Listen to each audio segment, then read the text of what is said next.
Donc il y a assez peu de données dans la littérature concernant effectivement la façon ou quels sont les réseaux ou les zones cognitives qui sont utilisées par le cerveau lors du jeu d'échecs. Donc quelques prérequis. La première chose, c'est de savoir que le cerveau est régionalisé, c'est-à-dire qu'on a des zones qui sont plus ou moins spécifiques, plus ou moins spécialisées dans un certain nombre de tâches cognitives, et que ce cerveau est non seulement régionalisé, mais que l'ensemble de ces régions est connecté. Donc il y a des grandes fibres associatives qui permettent à ces régions de fonctionner ensemble, ou en tout cas de communiquer. Ça, c'est le premier point. Le deuxième point, c'est que l'apprentissage, et on a vu qu'un grand maître est plus performant qu'un novice, que l'apprentissage modifie structurellement, et c'est une grande avancée des neurosciences, c'est que le cerveau est plastique, c'est-à-dire qu'il y a une plasticité cérébrale, c'est-à-dire que le cerveau se modifie non pas seulement dans sa fonction, mais structurellement, c'est-à-dire que les zones cognitives spécialisées modifient leur structure lorsqu'elles sont mises en jeu, les connexions entre les zones deviennent plus efficaces, c'est-à-dire qu'au niveau des synapses, on a une efficacité meilleure lorsqu'on les utilise plus fréquemment, et surtout la création de nouvelles synapses. Et ça, c'est une image qui montre simplement que chez un animal, lorsqu'on l'entraîne dans un labyrinthe, les souris ont donné beaucoup pour les sciences cognitives. Lorsque donc on entraîne les souris dans un labyrinthe, elles vont créer des nouvelles synapses et des nouvelles connexions. Voilà un autre élément, un autre travail qui a été fait en 3D qui montre ces spikes, c'est-à-dire la création de toutes ces nouvelles dendrites, nouvelles synapses qui sont représentées en couleur. Donc l'apprentissage modifie structurellement le cerveau.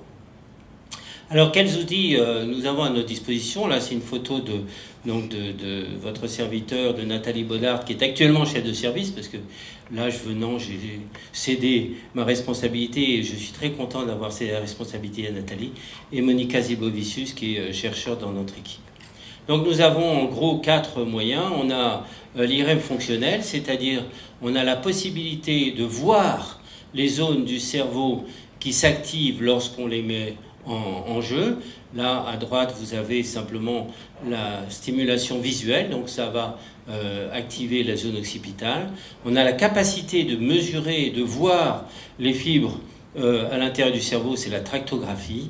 On a aussi la capacité de voir quelle est l'efficacité de ces fibres associatives avec des techniques qu'on appelle la diffusion. Et puis enfin une technique qui s'appelle le resting state, qui est la capacité que l'on a de voir pour une tâche cognitive donnée quelle est la synchronisation, quelles sont les zones qui sont mises en jeu lors de cette tâche cognitive. Alors la question que vous posez depuis ce matin, c'est c'est quoi le cerveau des grands maîtres? Si oui, pourquoi est-ce qu'ils ont une capacité supérieure de calcul? On a évoqué ça, c'est peut-être des grands rouages à l'intérieur de leur cerveau. Ils ont une mémoire peut-être supérieure, ils sont câblés de manière différente, et puis d'autres mécanismes peut-être qu'on ne connaît pas. Et en faisant ce travail, j'ai eu, moi, beaucoup de surprises en découvrant un certain nombre de travaux. Il n'y a pas grand-chose, il y a une vingtaine de travaux fondamentaux. Alors on fait une petite digression. On a dans le cerveau une zone extrêmement spécialisée qui s'appelle la Face Fusiform Area, c'est une zone qui nous permet de reconnaître les visages. Quand vous voyez votre épouse, puisqu'on parlait des problèmes du mariage, n'est-ce pas, vous voyez votre épouse, vous n'avez pas besoin de vous décrire à vous-même le fait qu'elle est blonde, qu'elle a les yeux bleus, qu'elle a un visage ovale, vous la reconnaissez immédiatement. Et ça, c'est le rôle de cette zone, qui est la Face Fusiform Area. Vous reconnaissez immédiatement les visages connus. Et voilà, sur la face inférieure du cerveau, quelle est la localisation de cette zone très spécialisée qui permet de reconnaître le visage. C'est aussi un des éléments très importants du cerveau social qui nous permet de vivre en société. Lorsque l'on compare, et ça c'est un travail de Duan, les Chinois ont énormément travaillé sur le cerveau des grands maîtres d'échecs, probablement aussi parce qu'ils jouent au Go, et que les mécanismes sont probablement assez semblables. Lorsqu'on compare les réseaux cognitifs qui sont mis en œuvre par rapport, on prend un groupe de grands maîtres, et on les compare à des novices. On s'aperçoit que ce qui est figuré là en rouge et en couleur, pardonnez-moi, et les réseaux cognitifs qui les relient, sont les zones du cerveau qui sont plus efficaces chez les grands maîtres que chez les novices. Et on s'aperçoit que la comparaison, si j'arrive à récupérer ma flèche, sinon c'est pas grave, les choses essentielles, c'est qu'il y a une connexion beaucoup plus efficace entre le lobe temporal, la mémoire, cette fameuse aire visuelle qui permet la reconnaissance des visages ou des structures, et le noyau codé, et puis on en parlera très probablement, qui est la zone de l'automaticité. C'est-à-dire que les grands maîtres ont une mémoire, ou en tout cas une connectivité entre les zones de la mémoire et les zones de l'automaticité et les zones de reconnaissance spatio-visuelle nettement supérieures aux novices. Lorsqu'on fait une autre expérience et qu'on demande, on prend un groupe de grands maîtres et un groupe de novices, de regarder un jeu d'échecs, un échiquier, et la face, un visage. On voit l'activation, le schéma de droite, en haut à droite, compare les experts, donc les grands maîtres et les novices, et le temps de réponse de cette aire visuelle lorsqu'on leur montre un visage. Et on s'aperçoit que les experts, les grands maîtres, ont un temps de réponse beaucoup plus court que les novices. Donc l'identification du pattern, de la répartition des pièces sur l'échec est beaucoup plus rapide chez un grand maître que chez un novice, et on s'aperçoit de l'importance du temps, en particulier dans les parties d'échecs où il y a une contrainte de temps. Et ce qui est très important, c'est que dans le schéma d'en bas, on s'aperçoit que le pourcentage d'activation de cette aire visuelle, de cette aire de reconnaissance des patterns spatio-visuels, est beaucoup plus important, pratiquement 2 fois plus important chez l'expert que chez le novice. Donc il y a une capacité de reconnaissance de l'échiquier qui est non seulement meilleure, mais beaucoup plus rapide. Donc en résumé, le grand maître a une capacité supérieure à la reconnaissance de patterns, et il va reconnaître ces patterns non pas comme une distribution aléatoire, mais comme quelque chose qu'il connaît déjà. C'est du déjà vu, parce qu'il a une capacité de la mémorisation de ces patterns et des parties qu'il a jouées précédemment. Il y a une automaticité du coup d'après, la plupart des cas, et vous l'avez dit tout à l'heure, la plupart du temps, votre réaction est automatique, parce que vous avez, comme dirait ma grand-mère, j'ai déjà vu le film, j'ai déjà vu ça. Donc il y a une automaticité qui permet effectivement de gagner du temps. Il y a une connexion entre ce lobe temporal, la mémoire, et le noyau codé, qui est donc le siège de l'automaticité. Et ce qui est très très intéressant, ce qui fait d'ailleurs l'objet d'un deuxième papier séparé de Duhan, et ça on a un tout petit peu, j'ai besoin de 2 secondes, à l'intérieur du cerveau on a un certain nombre de grands réseaux. Il y a 2 réseaux principaux dont je veux parler, qui est ce qu'on appelle le DMN, le Default Mode Network, qui est le réseau associatif qui met en relation la totalité du cerveau et qui est en particulier activé dans 2 périodes de la vie particulières, dans les moments de créativité. C'est un réseau qui permet la créativité, c'est le réseau, alors les anglo-saxons disent mind wandering, c'est-à-dire la balade du cerveau. On n'a pas la bonne traduction française. C'est, voilà, on pense à rien, et vous savez qu'on a des idées géniales, eureka, quand on est dans sa baignoire, ou quand on pense à rien. Et c'est quand on pense à rien qu'on a des idées géniales. Et ce qui est très intéressant, c'est le deuxième réseau, c'est le réseau de l'attention, qui est le réseau qui est mis bien évidemment en œuvre lors d'une partie d'échecs. Et ces 2 réseaux sont antagonistes. Et vous avez raconté une histoire tout à l'heure, en disant vous avez regardé la salle et vous avez vu 600 perdus qui vous regardaient, et votre réseau de l'attention a été en fait inhibé. Et donc vous êtes sorti de ce réseau de l'attention. Les 2 réseaux sont antagonistes. On ne peut pas être créatif et attentif. La créativité est un phénomène différent.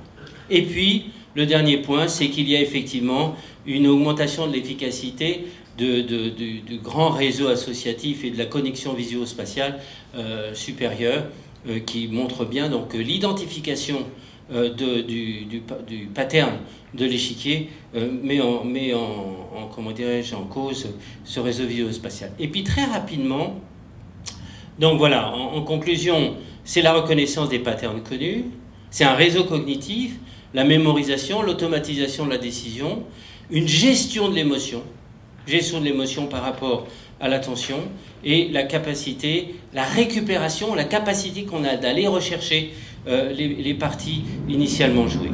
Donc alors très rapidement, parce que vous m'avez provoqué en me disant que j'allais sortir du cadre, soit vous me connaissez, soit vous avez déjà, pareil, vu le film.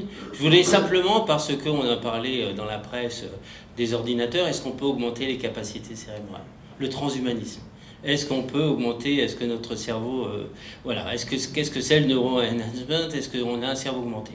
Donc très rapidement, et puis très humblement avec un membre de CM, simplement 2 mots, dire que bon, on est capable de mettre des électrodes dans le cerveau pour pouvoir modifier un certain nombre de traitements, Parkinson, mouvements anormaux, dans l'addiction, aujourd'hui, traitement de l'obésité. On a la capacité de stimuler le cerveau ou de l'inhiber avec des bobines électriques. C'est fait en particulier dans la dépression, les hallucinations auditives et la schizophrénie. Et puis, encore plus intéressant, ce sont les interfaces entre le cerveau et l'ordinateur. On a la capacité aujourd'hui de traiter le signal électroencéphalographique du cerveau pour pouvoir, y compris, reconstruire les images mentales sur des ordinateurs. Donc on mémorise un visage, ça crée un signal intracérébral, et ce signal intracérébral peut être traité pour reconstruire. Donc on peut imaginer effectivement non seulement la dictée vocale, mais la dictée mentale demain. Encore plus intéressant, c'est le neurofeedback, c'est-à-dire neuroapprentissage, c'est-à-dire qu'on va dans l'interface cerveau-ordinateur regarder comment s'active le cerveau lors d'une tâche mnésique, et le fait de regarder l'activation de ce cerveau, on va pouvoir s'augmenter soi-même. Donc c'est ce qu'on appelle le neurofeedback, qui permet effectivement d'améliorer la mémoire.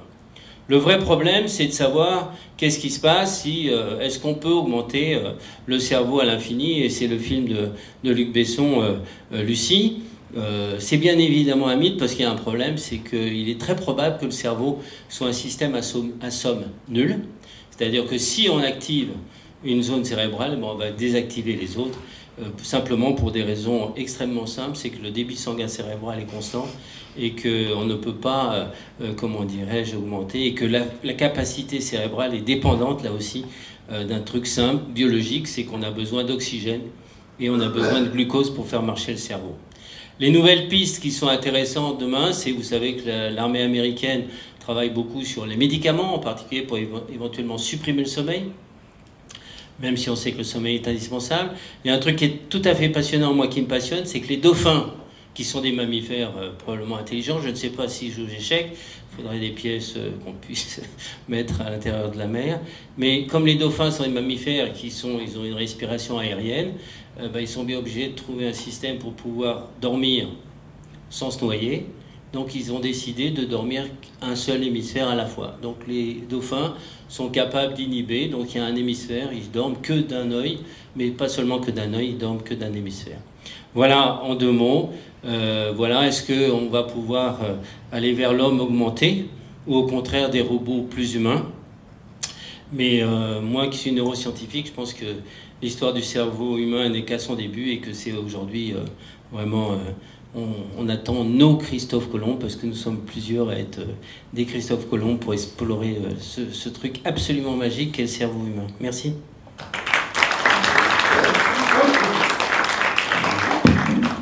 Merci.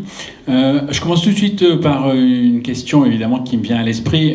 Étant donné les réseaux qui sont impliqués et que vous avez évoqués, en particulier d'ailleurs, vous avez évoqué la question de la mémoire. Par contre, vous n'avez pas cité l'hippocampe. Je ne sais pas si l'hippocampe... C'est l'hippocampe. D'accord. Et donc, est-ce qu'on peut présumer d'un effet préventif pour les joueurs de loisirs intensifs, de haut niveau, les grands maîtres, sur évidemment le déclin cognitif, voire la maladie d'Alzheimer? Est-ce qu'on peut présumer un ralentissement d'une évolution pathologique, ou est-ce que tout ça est complètement prématuré? Alors, la question de fond, sans répondre à la question, puis en plus, moi, l'Alzheimer, vous savez, moi, je suis neuro-radio-pédiatre, c'est-à-dire qu'on travaille sur le cerveau de l'enfant, donc au-delà de 15 ans, voilà, ça me concerne à moitié, ça concerne beaucoup plus mon collègue, donc il vous répondra. Ce qu'on sait aujourd'hui, c'est que, bien évidemment, l'activation des réseaux cognitifs permet leur survie. C'est-à-dire ça, c'est absolument indiscutable, c'est-à-dire qu'effectivement... Et l'autre point, c'est que, contrairement à ce qu'on pensait, et ça a été publié dans la presse, vous le savez, c'est que notre stock de neurones n'est pas fini. On est capable de mobiliser un certain nombre de neurones, en particulier des neurones immatures qui sont situés dans la zone olfactive, et qui, en plus, sont capables de migrer, y compris au niveau de l'hippocampe, puisque vous savez, depuis que Proust a parlé de sa Madeleine, il y a un lien très étroit entre la mémoire et l'olfaction. Donc, les deux bonnes nouvelles, c'est que, si on travaille effectivement le cerveau se muscle comme un muscle, et puis 2, on a des neurones en réserve qu'on peut mobiliser. Après, il y a des maladies organiques qui font que, même si c'est comme, on prend une analogie, vous avez un infarctus du myocarde, vous pouvez essayer de courir le 100 mètres, ça ne va pas vous sauver de l'infarctus. Il y a quand même des causes en amont du fonctionnement cognitif qui font qu'il y a un déclin cognitif. D'accord. Je me tourne vers vous, Stéphane Escaffe, parce qu'effectivement, la fédération, forcément, est tournée beaucoup vers les jeunes. Pas seulement, on a vu les grands maîtres, évidemment, ça fascine tout le monde, mais les jeunes aussi sont une activité extrêmement importante. Et je sais que vous avez en plus une sensibilité particulière, puisque vous avez manifesté très rapidement l'intérêt, justement, pour cette activité. Même des poussins, je crois que ça commence, de toute façon, il n'y a pas d'âge pour jouer aux échecs, évidemment. Mais quel impact vous pensez que ça peut avoir sur l'évolution ou le comportement des enfants? Alors, je sais bien que vous n'êtes pas scientifique, mais quand même, ça m'intéresse de savoir, parce que vous en voyez beaucoup, ce que vous pensez des interactions entre enfants et échecs. Oui, alors c'est vrai que dans le domaine de la santé, on a dit qu'on manquait beaucoup de littérature. En revanche, dans le domaine de l'éducation, on a énormément de travaux qui ont été réalisés, et dans de nombreux pays. Alors, c'est vrai que l'essentiel des travaux a été fait sur des groupes entre des enfants qui jouaient aux échecs et des enfants qui ne jouaient pas. Et clairement, les capacités d'apprentissage, donc de mémorisation, de logique, étaient très supérieures dans les groupes de joueurs d'échecs par rapport aux non-joueurs d'échecs. Là, il y a vraiment des méta-études et des études qui le démontrent très clairement. Donc, dans le domaine de l'éducation, le fait d'entraîner son cerveau jeune a forcément des conséquences bénéfiques sur l'apprentissage et sur l'enseignement. Donc là, il n'y a aucun doute là-dessus. Ensuite, il y a des effets effectivement sur la sociabilisation des enfants qui vont davantage interagir quand ils jouent aux échecs. L'avantage du jeu d'échecs, ça a été déjà dit par d'autres intervenants, c'est qu'il n'y a pas de prérequis ni de compétences spéciales à avoir. Donc même des primo-arrivants qui ne parlent pas la langue du pays peuvent se mettre à jouer aux échecs instantanément. Donc c'est vrai que c'est un outil assez facile à utiliser, assez maniable. C'est une espèce de couteau suisse qui peut être utilisé à diverses façons. Donc sur les enfants, encore une fois, c'est quelque chose d'intéressant parce qu'il n'y a aucune différence entre les enfants. Même leur milieu social n'a pas vraiment d'importance puisqu'il n'y a pas ces prérequis. Donc que vous veniez d'une famille très cultivée ou d'une famille peu cultivée, ça n'a aucune importance non plus. Donc, je suis en train de vendre le jeu d'échecs parce que je suis président de la fédération, vous l'avez bien compris. Donc, ce qui serait intéressant, c'est que toutes ces études qui ont lieu dans le domaine de l'éducation aient lieu aussi dans le domaine plus scientifique, disons, de la santé ou de la psychologie. Aujourd'hui, ça n'est pas vraiment le cas. Voilà, donc ça, c'est un petit peu dommage. Donc ensuite, pour les enfants eux-mêmes, on a également parlé de la pratique du jeu d'échecs qui peut se faire à l'hôpital, qui peut se faire donc dans n'importe quel milieu et pas forcément chez des enfants valides. Voilà. Justement, oui, on parlait ce matin aussi de l'importance de pouvoir se projeter quand on est malade, de pouvoir peut-être s'évader d'ailleurs du quotidien et des soins, mais aussi de se projeter dans l'avenir. Et puis Alexandre Alcaïs a souligné le fait que c'était important parce que c'était pas seulement se projeter, c'était aussi réaliser, agir, faire quelque chose pour arriver à ce moyen-là. Est-ce que vous êtes d'accord avec cette analyse ? À chaque fois que vous dites du bien des échecs, je suis d'accord avec vous, en général. Président. Sinon, plus sérieusement, le fait de se projeter donc, pour les enfants est vraiment quelque chose d'important, puisqu'on est beaucoup dans l'immédiateté, peut-être encore plus aujourd'hui qu'hier. Donc c'est vrai que le jeu d'échecs permet cette capacité d'abstraction que ne permettent pas peut-être d'autres. On parlait de jeux vidéo, par exemple, qui sont peut-être plus instantanés.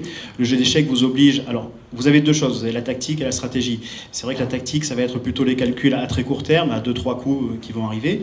Et la stratégie qui est beaucoup plus abstraite et beaucoup plus intuitive.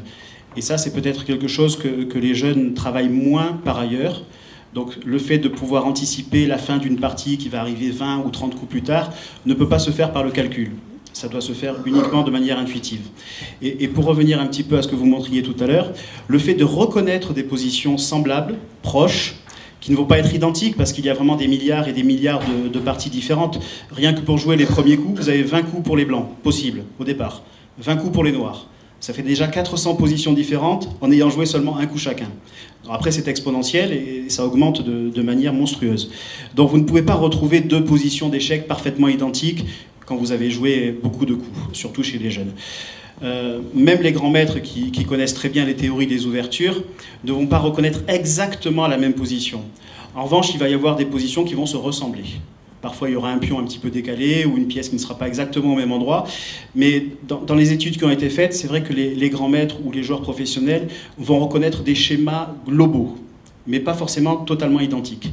Et par rapport à un débutant, si on analyse par exemple le suivi du parcours des yeux, ça c'est quelque chose d'assez facile à mettre en place, un grand maître va en fait beaucoup moins bouger les yeux et se concentrer sur des positions et sur des localisations, des points précis, des cases qu'il connaît déjà et qu'il reconnaît. Alors qu'un débutant, il va parcourir un peu tout l'échiquier, un petit peu perdu, comme quelqu'un qui serait dans une ville qu'il découvre, par exemple. Si vous avez l'habitude de cheminer en voiture dans une ville que vous connaissez, c'est quelque chose que vous faites régulièrement, c'est assez compliqué si vous essayez d'analyser le parcours que vous faites pour vous déplacer dans une ville. Pourtant, vous le faites naturellement. Et je pense qu'un joueur d'échecs utilise un petit peu le même type de système et va se déplacer dans une position qu'il connaît, comme vous vous déplacez dans une ville que vous connaissez. Donc un débutant aura du mal à se déplacer dans cette ville parce qu'il ne la connaît pas, donc il va tituber, il va aller à droite, à gauche, il ne sait pas exactement où il va. J'ai une question qui a été évoquée un petit peu en off ce matin.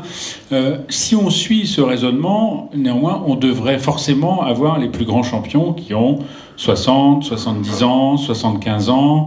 Or, d'après ce que j'ai cru comprendre, c'est pas le cas, et peut-être même encore moins aujourd'hui qu'hier. Comment vous expliquez finalement que cette reconnaissance de pattern, ou en tout cas de position ou de schéma semblable, puisse être plus performante finalement chez des plus jeunes que chez des plus âgés?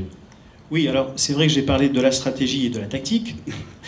Là, on parlait plutôt de la stratégie, c'est-à-dire la façon de reconnaître des positions. C'est vrai que c'est des choses que les joueurs plus âgés font plus facilement que les jeunes. En revanche, le champion du monde aujourd'hui a moins de 30 ans, et je pense que dans les années à venir, il n'y aura pas de champion du monde très âgé, notamment à cause de la capacité de calcul. Le numéro 1 français a environ 25 ans, Maxime Vachier-Lagrave, donc il est également très jeune, parce qu'il y a cette capacité de calcul, alors peut-être liée aussi à la réduction des cadences de jeu. Le numéro 1 français, par exemple, est un des meilleurs joueurs du monde en partie de blitz, 5 minutes. Donc cette capacité tactique est quand même très très importante. Ensuite, on a dit que le jeu d'échecs était multiple ce matin. C'est également un sport, et dans un sport, il faut être en très bonne condition physique. Quand vous jouez sur toute une semaine des parties qui peuvent durer 4 heures, 5 heures, 6 heures, la fatigue se fait sentir. Donc le fait d'être jeune et en bonne santé est sans doute un avantage aussi. Ensuite, un cerveau jeune, a priori, peut-être travaille plus vite ou est mieux exercé. Après, on va compenser en vieillissant par d'autres possibilités, mais les jeunes ont quand même cette capacité de calcul, cette forme physique, peut-être cette combativité aussi. Je me souviens d'études d'un médecin toulousain qui avait... Alors, je vais peut-être faire bondir dans la salle, mais autour de 40 ans, la combativité, le fait de jouer de manière agressive ou pour battre son adversaire aux échecs est quand même moins importante et commence à diminuer, et on sera plus sur le côté échange, convivialité, des personnes. Absolument, je parle en général. Oui, je voulais justement avoir votre avis, je ne vous ai pas encore posé la question, Jean Denisot. Quelle peut être l'importance ou l'impact du jeu sur le développement neuro, ou comportemental? Alors, je suis pas très bien placé pour répondre à cette question-là directement. Donc ça reste un avis personnel plus qu'une position de chercheur. Mais je crois que ça a été abordé plusieurs fois. Donc le jeu, c'est à la fois un exercice mental. Donc le cerveau peut disons, conserver certaines ressources ou les améliorer avec l'entraînement. Et puis c'est peut-être aussi un facteur de sociabilisation. Et ça, c'est aussi un bon facteur pour la protection de certaines maladies neurodégénératives, par exemple.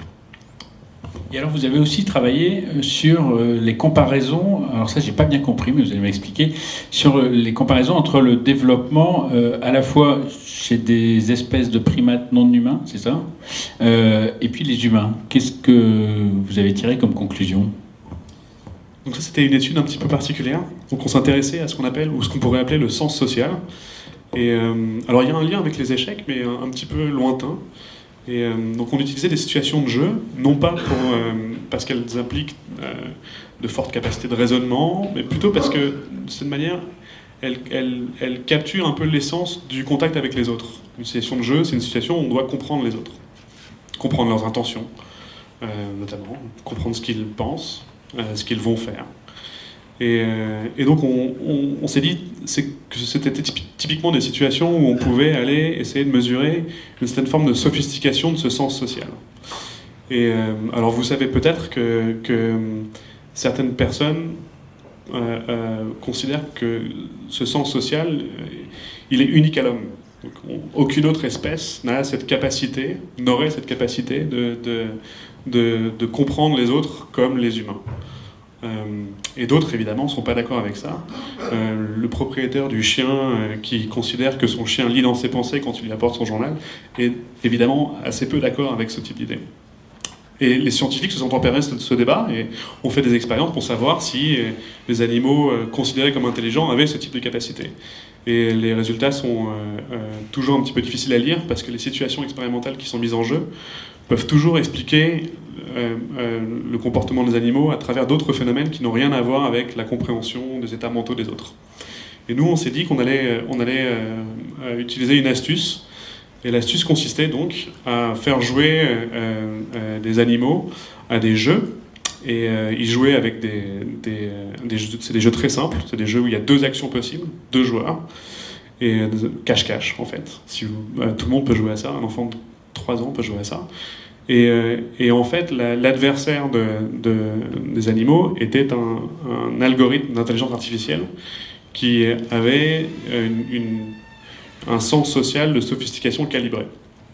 Et donc on allait pouvoir, à travers le comportement des animaux, mesurer la sophistication du sens social des primates.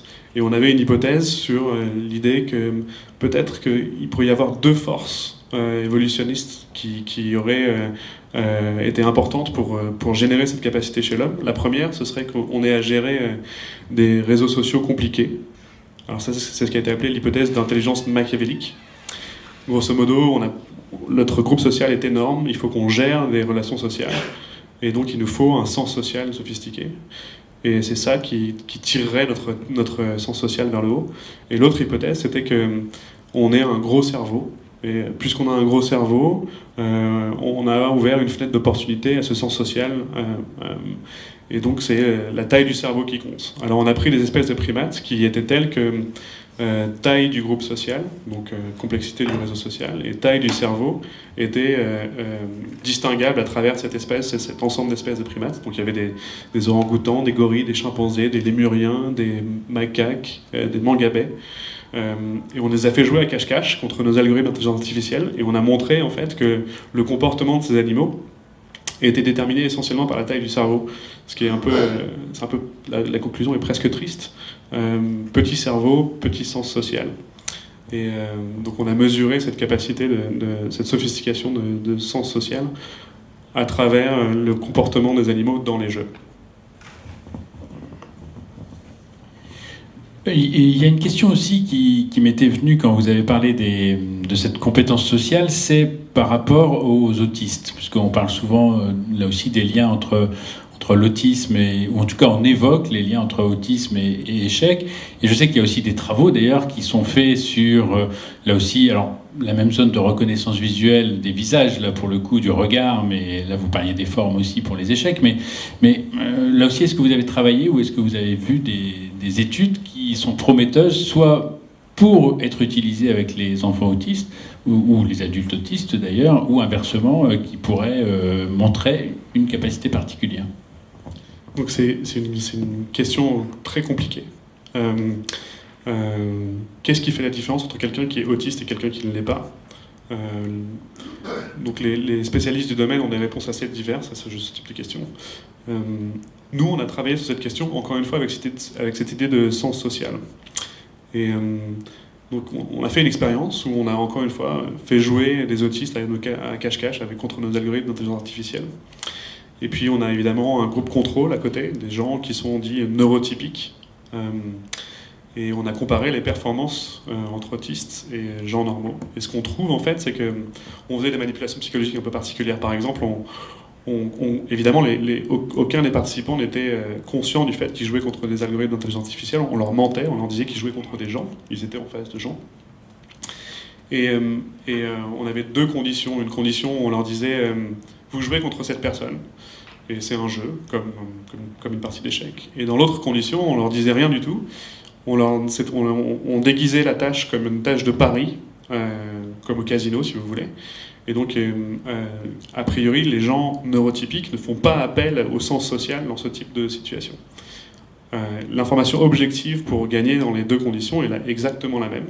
Ce que font les gens normaux, en fait, c'est que quand ils pensent qu'ils jouent contre quelqu'un, ils arrivent à battre les algorithmes d'intelligence artificielle qui ont ce sens social calibré. Et quand ils ne pensent pas qu'ils jouent contre quelqu'un, ils perdent. Mais ce que font les autistes, c'est qu'ils sont absolument insensibles à la manipulation qui consiste à leur dire vous jouez contre quelqu'un ou vous jouez contre une machine. Et donc ils ont un profil de performance exactement identique dans les deux cas. Ça, c'est une première différence. Et une deuxième différence, c'est que quand ils jouent contre des algorithmes d'intelligence artificielle avec ce sens social, disons, sophistiqué, ils perdent, les autistes. Donc ils ne sont pas capables d'atteindre les performances des gens neurotypiques.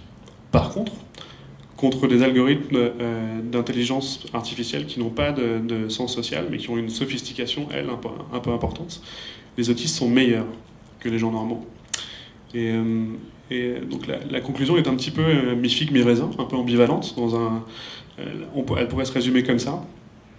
Les autistes ont un sens social, mais ils sont incapables a priori de gérer une situation, en l'occurrence de compétition, où il faut anticiper le fait que les autres sont en train d'apprendre sur eux. Et par contre, ils ont des capacités cognitives assez impressionnantes qui leur permettent si vous voulez, de faire de la détection de patterns, de séquences très compliquées. Et avec ce genre de capacité-là, on parle d'autistes haut niveau, là, avec ce genre de capacité-là, ils peuvent compenser peut-être un déficit probable de sens social.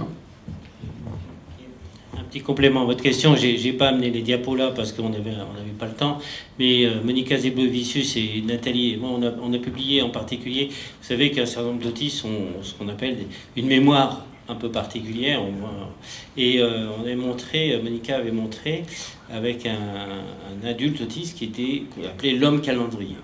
Donc dans l'interrogatoire, avant de le passer dans la machine, on s'est rendu compte qu'il avait la mémoire absolument de toutes les dates. Et Monica lui a dit, voilà, et Monica se souvenait très bien quel était le jour de la semaine où elle s'est mariée. Donc elle lui a posé la question, elle a dit, voilà, quel jour c'était le 13 février 82, il a dit mardi. Puis après il a répondu, elle s'est souvenue de sa date de naissance. Et donc il n'a fait aucune erreur sur l'identification du jour de la semaine dans le calendrier.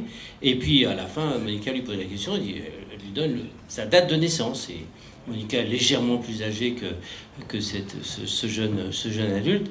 Et lui a répondu, comment voulez-vous que je sache, j'étais pas né. Donc en fait, il avait mémorisé la totalité de son calendrier autobiographique, le sien, mais pas, effectivement, c'était pas une capacité de calcul.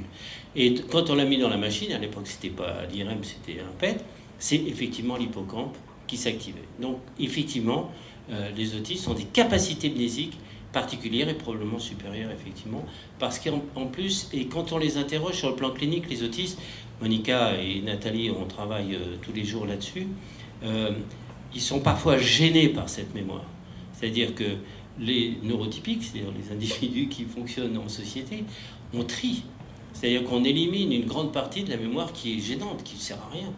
Et donc on a une capacité d'évacuation et de régénération de notre capacité amnésique que n'ont pas les autistes, parce que tout s'imprime, tout est là, et tout est là toujours présent. Stéphane Escaffe, je voulais vous poser une question à un joueur cette fois-ci. Alors vous avez dit, effectivement, il y a déjà beaucoup de possibilités dès l'ouverture, il y a déjà plein de possibilités qui se dégagent. En même temps, ça a été souligné, le fait qu'on peut reconnaître des situations proches. Et donc finalement, quelle est la place pour la créativité? Autrement dit, est-ce que plus on joue, moins on est créatif? Ou est-ce qu'on a besoin de rester créatif, inventif, de sortir peut-être de certains schémas qui ont été construits par les grands maîtres qui ont précédé, notamment quand on veut progresser ou quand on veut être performant? Oui, alors il y a plusieurs types de créativité aux échecs. Vous avez une créativité qui peut se faire à la maison, en préparation, c'est-à-dire que vous analysez les parties qui ont été jouées par vos adversaires et vous regardez justement les schémas qui vont se retrouver à l'identique. Et à ce moment-là, donc vous travaillez en amont en espérant retrouver sur l'échiquier ce que vous avez fait à la maison.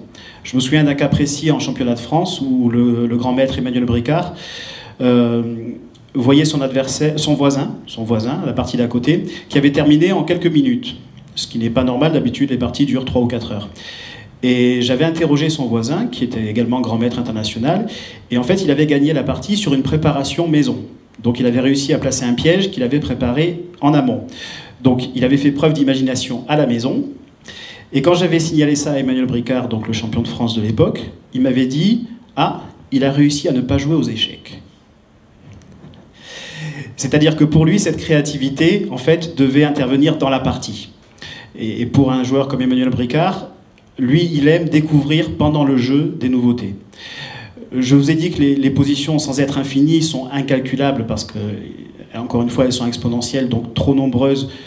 C'est vrai qu'on retarde de plus en plus l'arrivée dans l'inconnu, en étudiant les débuts de partie, surtout avec les bases de données aujourd'hui, les logiciels, les ordinateurs qui travaillent pour nous aussi.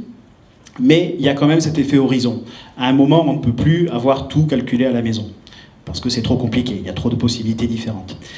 Donc, même si on le retarde, il y a quand même un moment où on arrive dans l'inconnu et où on doit faire preuve de créativité. Anatoly Weisser nous le disait tout à l'heure, à un moment, j'ai voulu faire du spectacle aussi. C'est vrai qu'on y prend du plaisir à trouver une nouveauté sur l'échiquier et à inventer quelque chose qui n'a jamais été fait avant.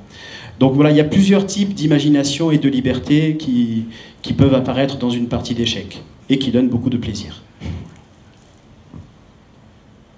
Oui, tout à l'heure, vous avez dit d'ailleurs, ça m'a un peu troublé, que c'était 2 circuits, sinon incompatibles, antinomiques en tout cas, l'attention et la créativité. Comment on explique qu'ils ne puissent pas fonctionner ensemble ? Alors, d'abord parce que ce ne sont pas les mêmes zones cognitives. Le grand réseau de la créativité, ou le réseau par défaut, c'est le réseau qui en particulier sert à la mise, en gros, si vous voulez, ce que je vais utiliser comme terminologie n'est pas scientifiquement exact, mais de remettre les compteurs à zéro, en particulier pendant le sommeil et pendant le rêve, et ça sert en particulier à consolider la mémoire. Et ça, on sait que le sommeil est un déséffecteur considérable de la consolidation de la mémoire. On a montré ça en particulier chez les enfants, dans des crèches.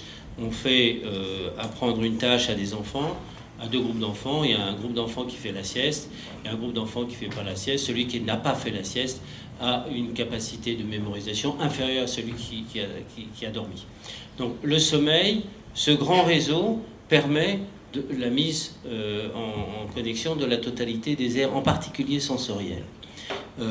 Et c'est le réseau qui, comment dirais-je, oui, c'est le réseau de la créativité, parce que c'est le réseau de l'émergence d'idées nouvelles.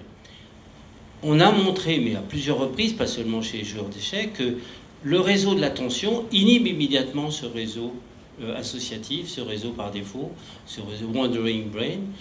Il inhibe parce qu'il est focalisé sur une tâche précise à réaliser.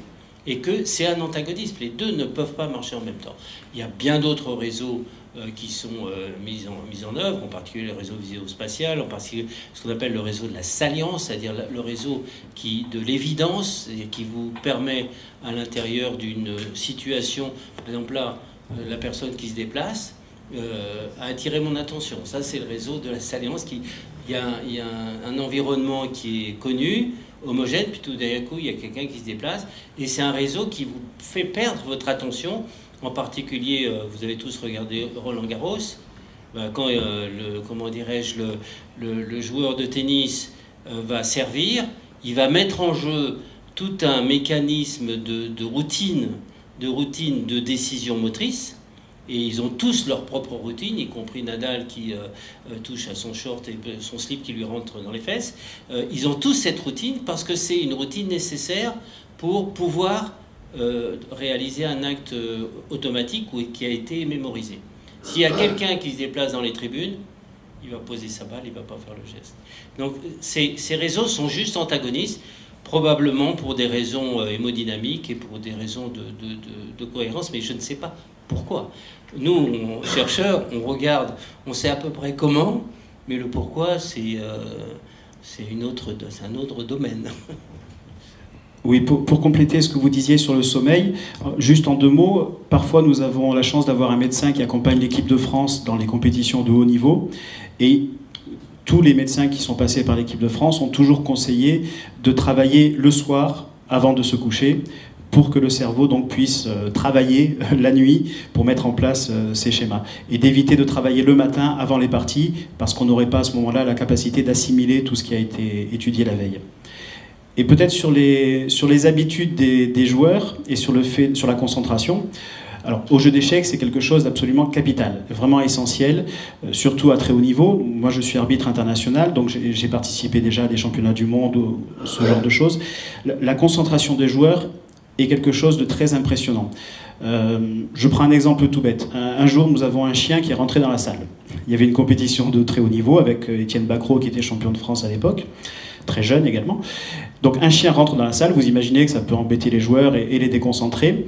En fait, à la fin de la partie, donc on a réussi à faire sortir le chien, et à la fin de la partie, je suis allé m'excuser auprès d'Étienne Bacrot, donc le grand maître champion de France, et il m'a dit « Quel chien ?» Et en fait, ça n'avait dérangé que les mauvais joueurs, entre guillemets. Les joueurs les plus faibles avaient été dérangés. En revanche, les grands maîtres de très haut niveau n'avaient même pas remarqué qu'il y avait un chien. Ils étaient concentrés totalement sur leur partie. Alors, je crois d'ailleurs, je ne sais pas si vous avez vu cette étude qui montrait, on avait analysé effectivement le fonctionnement, alors à la fois sur la partie, vous appelez ça tactique, en tout cas la partie rapide, on doit réagir très vite et puis presque automatiquement peut-être même, et la partie plus stratégique, plus à long terme, et on s'était aperçu dans cette étude, en tout cas que j'avais lu sur les grands maîtres, que les grands maîtres dans les parties rapides avaient tendance à utiliser beaucoup plus, effectivement, être en fonctionnement tactique et pas tellement en fonctionnement plus stratégique, plus à long terme. Donc sur la pression du temps, ils avaient tendance à fonctionner beaucoup plus comme les novices, peut-être pas, mais en tout cas les joueurs de niveau moyen. Ça vous surprend, ça ? Non, bien sûr. Pour savoir la différence entre les deux, c'était Xavier Tartacover qui avait donné une définition de la tactique et de la stratégie.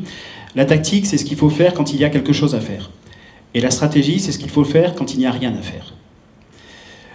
Donc c'est vrai que pour savoir quoi faire quand il n'y a rien à faire, ça demande sans doute plus de temps, et on ne peut pas passer beaucoup de temps dans une partie rapide par définition, donc la tactique va prendre le dessus, sans compter qu'il y a plus de fautes tactiques, forcément, puisqu'on a moins le temps de vérifier ses propres calculs, donc la tactique va prendre le dessus, simplement pour punir l'adversaire qui va commettre une faute aussi.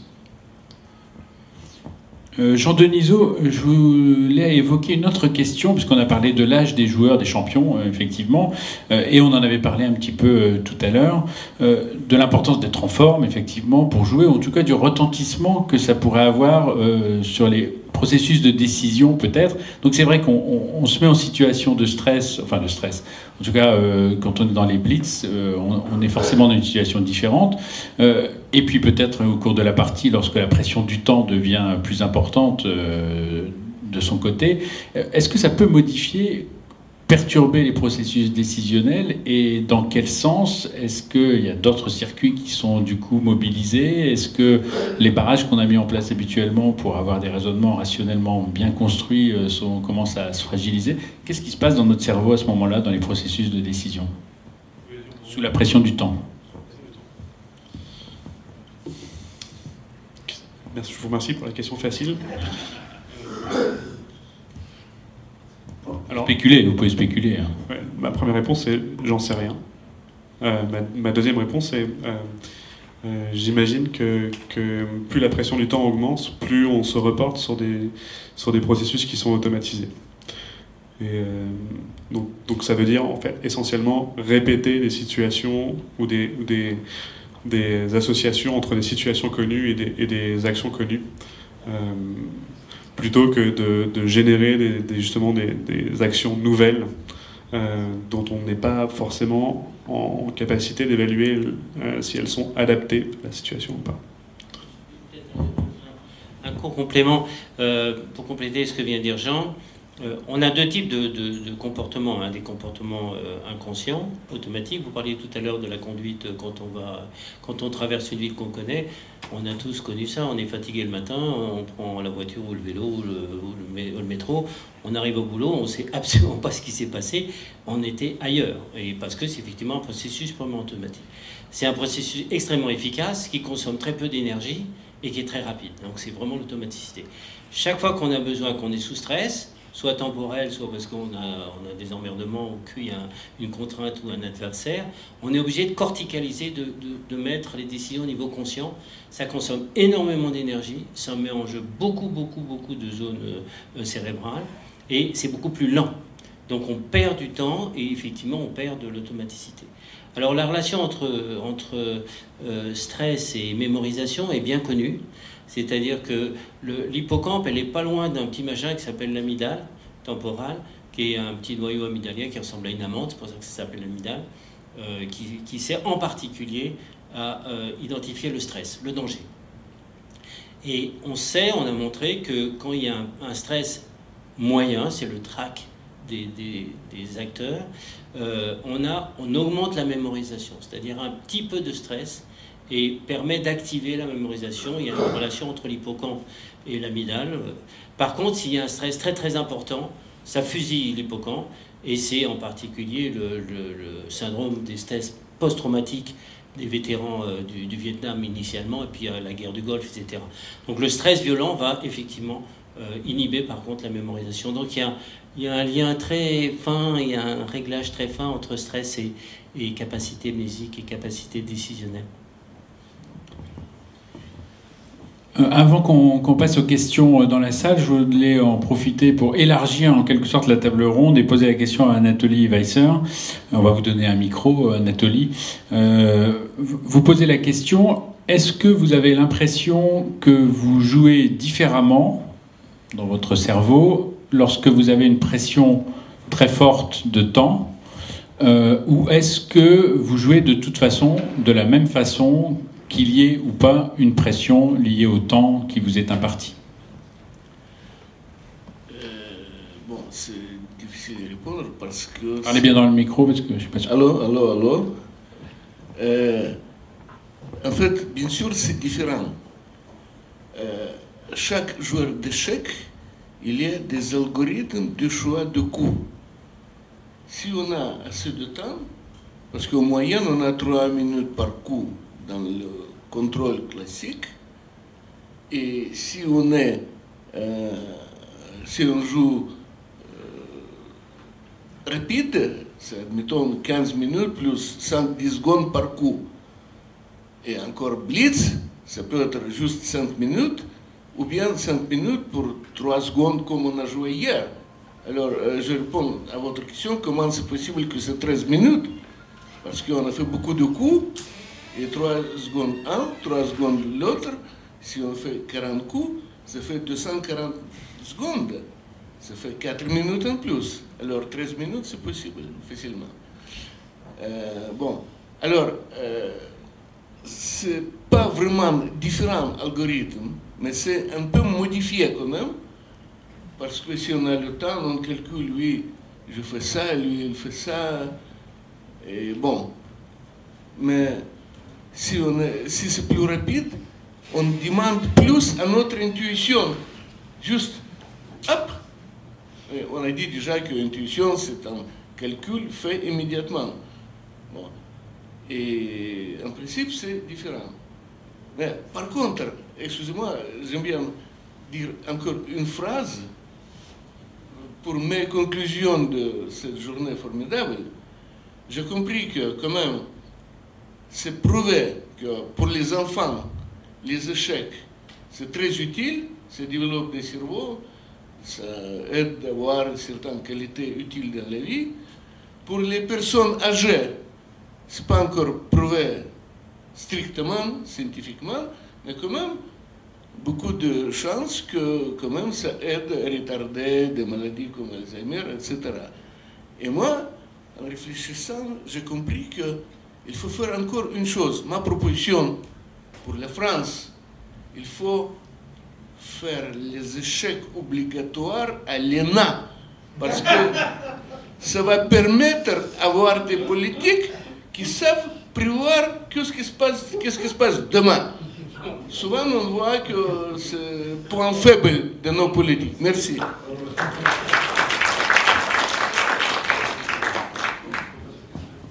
Oui, on va passer aux questions pour terminer. Oui, Jean-Claude, vous êtes au premier rang. Vas-y, je t'en prie, Franck. Une question.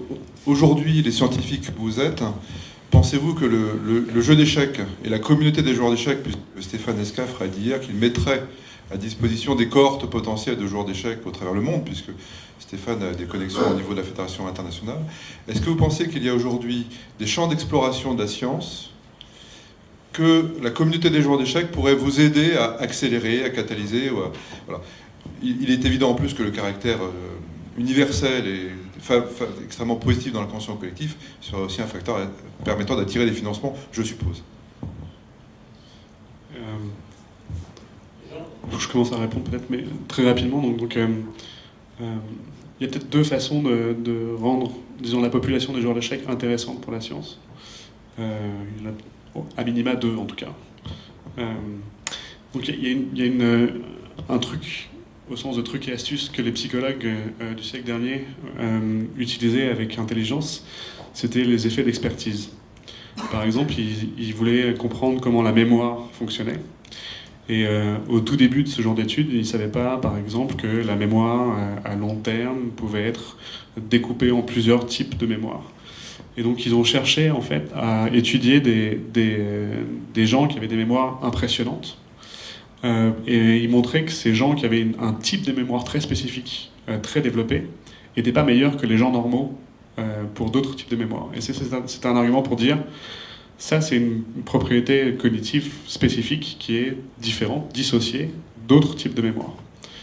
Donc on pourrait imaginer, sans vouloir prendre les joueurs d'échecs comme des bêtes de foire scientifiques, mais imaginer en fait de caractériser, de pointer du doigt les processus cognitifs pour lesquels les joueurs d'échecs sont experts, et utiliser ça comme étant un moyen pour découper certaines de ces compétences cognitives. J'ai une contre-proposition à faire, puisque vous parliez je crois que l'ENA, faut oublier, parce qu'on peut leur faire de l'échec, du vélo et tout ça, c'est dès le départ que c'est plié, donc faut s'en occuper en amont, faut s'en occuper à l'école. Il y a, vous savez, il y a un modèle il y a des accidents vasculaires cérébraux chez l'enfant, mais il y a surtout une grosse cohorte d'adultes qui ont des accidents vasculaires cérébraux.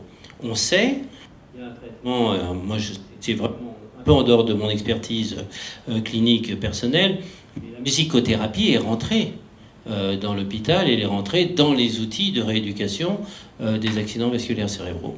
Il faut probablement, je crois que c'est pas très compliqué, que vous rencontriez les responsables de la société neurovasculaire française qu'on connaît, hein, puis vous les connaissez, ils sont publics, on les connaît.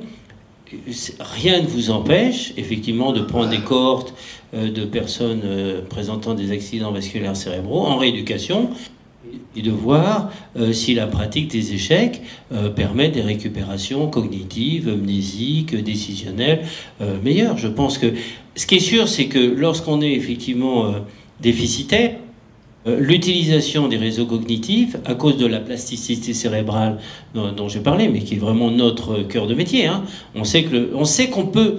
Ce qui est formidable, si vous voulez, on sait qu'on peut réparer le cerveau et on sait que le cerveau est capable de changer. Donc faites faire des jeux d'échecs, faites faire des échecs, des ateliers d'échecs aux gens qui ont des accidents vasculaires cérébraux, et puis vous verrez bien. J'ai la réponse du président. Oui. Alors c'est vrai que le cerveau peut créer ces réseaux et les joueurs d'échecs ont peut-être ce problème à créer des réseaux eux-mêmes. Donc je vous remercie, vous allez nous aider pour faire ça. Et c'est vrai que sur les accidents vasculaires cérébraux, j'en ai parlé vaguement hier, mais on a eu des expériences ponctuelles de gens qui amélioraient leur capacité grâce au jeu d'échecs, mais encore une fois, ça n'a pas été formalisé. Alors c'est vrai qu'au niveau de la Fédération française, nous avons 60 000 pratiquants licenciés sportifs, on va dire. Il y a plus d'un demi-million d'enfants qui apprennent à jouer aux échecs à travers les clubs, et encore plus qui ne sont pas répertoriés. Dans le monde entier, il y a plus de pays adhérents à la Fédération internationale qu'à l'ONU. Donc il y a plus de 200 pays. Donc c'est vraiment un jeu universel. Et je pense que les données qui seront utilisées par le jeu d'échecs et créées par le jeu d'échecs sont vraiment applicables dans le monde entier. Donc chiche, allons-y. Autre question, Jean-Claude Moine? Oui, j'ai une question un peu technique. Il y a une source de gaffe, pardon, une source de gaffe aux échecs quand on joue une partie qui est liée à l'image résiduelle. Alors, l'image résiduelle, c'est quand schématiquement, quand le passé influe sur le présent. Hein, c'est ça, grosso modo. Et aux échecs, c'est terrible parce que, je vous donne un exemple, on a un fou qui est très fort sur une diagonale, et ce fou s'échange, il est plus sur l'échiquier, et on calcule, et tout d'un coup, le dernier coup de la variante, c'est le fou qui reprend une pièce. Or, le fou n'est plus sur l'échiquier. Donc le passé a influé sur le présent. Et ma question, moi, en tant que joueur d'échecs, je sais un peu gommer par des petites méthodes de revoir la position comme si on la voyait pour la première fois. Mais quand on joue en partie rapide, on n'a pas le temps. Alors ma question, est-ce que c'est irréversible et on peut rien faire contre ce type de faute? L'image résiduelle, en fait, aussi, c'est quand, pour le commun des mortels, pour nous, on va dans un endroit pour la première fois et on a l'impression qu'on est déjà venu. Enfin, voilà. Et donc, est-ce qu'il y a un moyen de gommer ça? Parce que c'est terrible pour le joueur d'échecs de faire ce type de faute. Alors, vous avez parlé de deux mécanismes cérébraux différents. Le déjà-vu, c'est réellement, je vais le faire de manière très courte, c'est une micro-crise épileptique temporale. C'est-à-dire que mais le déjà-vu, et en particulier, vous le savez, on a des sensations déjà-vu quand on est particulièrement fatigué. C'est-à-dire que la fatigue permet effectivement, c'est juste l'émergence d'une boucle cognitive qui fait qu'on a l'impression d'avoir déjà été là. Et donc ça, c'est l'éruption du présent dans le passé, c'est complètement différent. C'est simplement un dysfonctionnement temporel. Ce dont vous parlez, effectivement, c'est l'émergence d'un déjà vécu. C'est tout à fait autre chose. C'est-à-dire que vous avez réellement vécu ça. C'est une expérience qui a eu lieu, la présence du fou sur votre diagonale, et qui vient émerger parce qu'elle a un contenu affectif particulier. Et Anthony le disait tout à l'heure, c'est-à-dire que vous avez beau essayer d'inhiber la totalité de votre réseau créativité, d'inhiber la totalité de l'émotion pour être dans l'action complète, on l'a dit, de temps en temps, le plaisir, la charge émotive, la charge symbolique d'un coup particulier existe. On est tous, moi je suis pas joueur d'échecs ou très très médiocre, mais je suis joueur de golf. Je vous promets que je me souviens exactement des coups qui m'ont fait particulièrement plaisir. Et ces coups-là sont présents. Et ils émergent dans le réel, parce qu'ils ont une charge affective particulière. Donc si vous voulez les ranger, détachez la charge affective de ce coup dont vous vous souvenez pour pouvoir le ranger de côté. Ou alors écrivez-le, mettez-le sur un bout de papier, rangez-le ailleurs.